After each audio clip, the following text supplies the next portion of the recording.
Hello, my name is Neel and I welcome you all to yet another episode of Around the World in 7 days. The foreign policy of any government is the primary determinant of the fact that in the global fraternity, which countries will be its partners or friends and which will be its rivals or foes.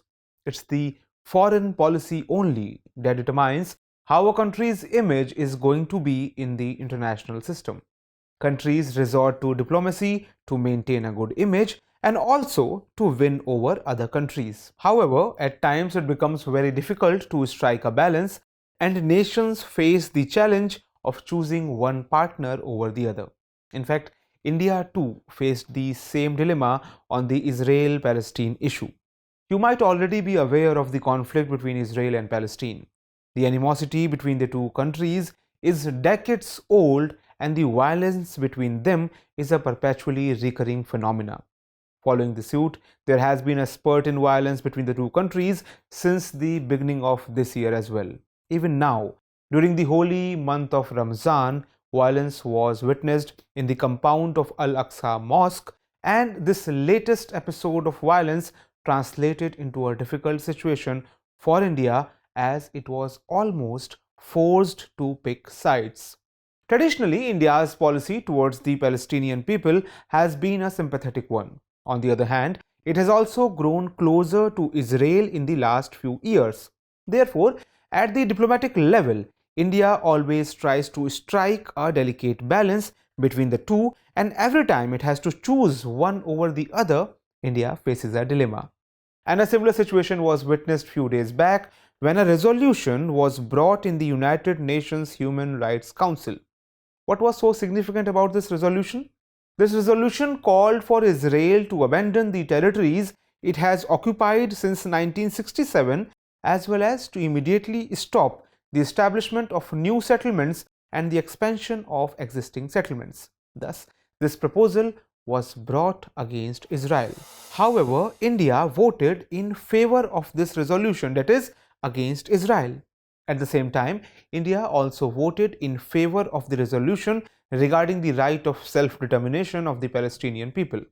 Thus, both the resolutions were against Israel, and India voted against Israel in both of them. In such a situation, the question is, what does India's vote against Israel mean?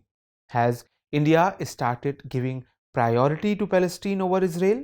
We will come to both of these questions, but first let's briefly understand the Israel-Palestinian conflict. At the center of Jerusalem, there is an ancient city called the Old City.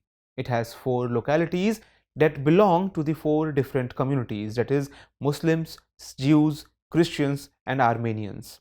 All these 4 localities are in a campus of 35 acres. But the main fight is between Muslims and Jews.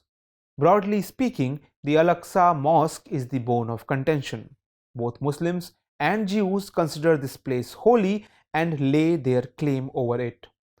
East Jerusalem, where the Al-Aqsa Mosque is located, was captured by Israel from Jordan in the 1967 war.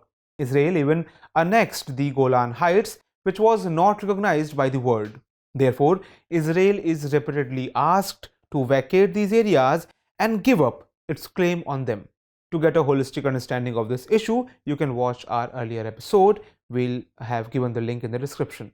The question, however, is why India voted against Israel when India-Israel relations have improved phenomenally in the recent years, especially when Netanyahu, who has been the chief architect of relations between the two countries for the last few years, has once again become the Prime Minister of Israel. As I mentioned at the outset, India's policy towards the Palestinian people has always been sympathetic. According to India's Ministry of External Affairs, India's support to the Palestine issue is an integral part of the country's foreign policy. In fact, in 1974, India became the first non-Arab country to recognize the Palestine Liberation Organization as the legitimate representative of the Palestinian people. In 1996, India even opened its representative office in Gaza, which was later shifted to Ramallah in 2003. India has also played an active role in supporting the Palestinian cause on various multilateral forums. India has always supported the two-state solution which Israel has been rejecting. Also, India has very good relations with Arab countries, and all Arab countries support the Palestine cause.